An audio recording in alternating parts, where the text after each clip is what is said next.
Limbo is currently free on Epic, and because of that, we're going to do a quick little review. Limbo is a puzzle platformer that was developed by indie studios, Playdead Studios, and was published by Microsoft Game Studios. It originally came out in July of 2010 for Xbox Arcade, but has since been ported over to a bunch of different systems.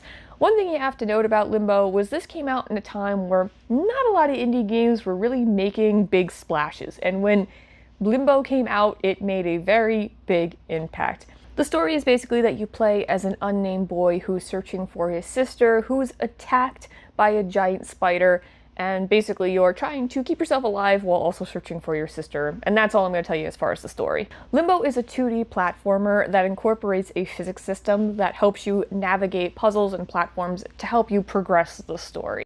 Now, this game's entirely in black and white, and that may be a deterrent for some people, but it definitely adds to the entire atmosphere of this game. This game is incredibly brutal. Both just the overall creepy atmosphere, but the deaths. You are dying a lot in this game, and those deaths are pretty dark.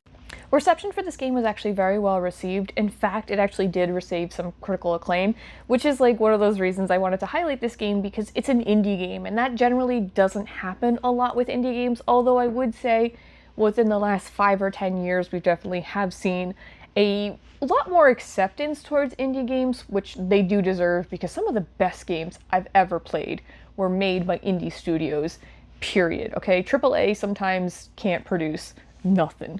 I like this game, but I'll be honest with you, I suck at platformers. I am terrible at platformers. And then you put a horror element in there, and it's just two things working against one another. So I recommend everybody experience Limbo because it did really have an impact on the indie genre. And a lot of people really do love this game. And some people even say this is one of the greatest games they've ever played.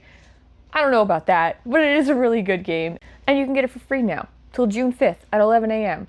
And I make sure to put the 11 a.m. part because I thought it was an all-day thing, and I ended up at 11 a.m. So June 5th, 11 a.m. So get your copy beforehand.